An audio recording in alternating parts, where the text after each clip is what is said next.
Willie D Live. Yeah. Hey, man, look here. How much is mental trauma connected to psychological distress and disease? Man, very. You have something called psychoimmunological system, literally where your so-called immune system, and I say so-called for a reason. My book coming out gonna tell you all about that. But you can have different types of changes within your molecular structure based off of your thoughts. We have to understand that, like for instance, if you angry, that is norepinephrine. When you in a state of fight or flight, that's what you would call norepinephrine. When you're in a state of fight or flight and you're scared, that's called adrenaline.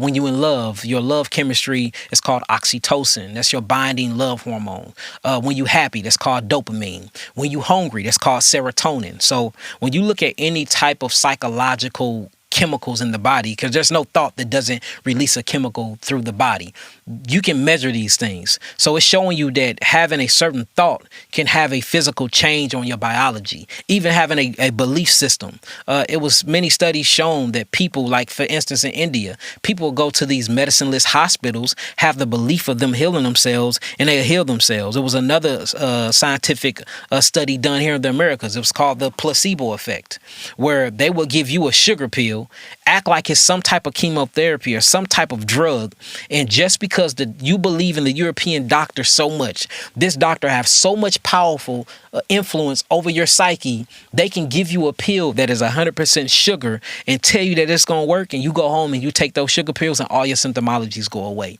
So showing you that the biology of belief, shouts out to Dr. Bruce Limpton for this, but the biology of belief, a belief and an emotion can trigger and change your biology. And this is proven fact. So when you talk about trauma can actually get caught up in the tissues, because remember, trauma and experiences is chemicals. Well, what happened if you got scar tissues with these chemicals locked in, and then they get solidified or calcified? Until you're able to move and get rid of those actual scar tissues to release these chemicals for they can defecate and leave out through the system, you're going to be stuck in this same emotional state or the same physical state. That's why you have things called stress-related high blood pressure. Have you ever heard of that?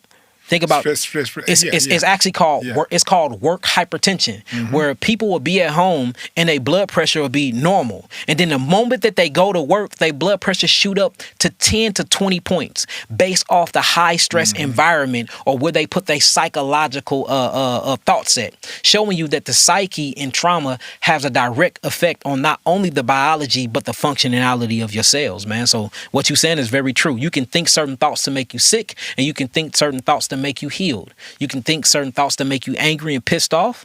You know what I'm saying? Or you can think of certain thoughts that have you smiling. I can do that right now. And I could think about hugging my son, my 2-year-old, that he always say, Abba, I love you so much. That give me this warm dopamine feeling. It gives me oxytocin. That's a binding chemistry. Or I can think about a brother that did me wrong 10 years ago, and it gets me angry as hell. I'm pretty sure that my blood pressure will go up because all these different types of chemistry goes inside the bloodstream. So biology of belief is real.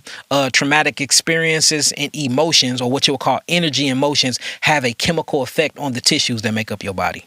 Right.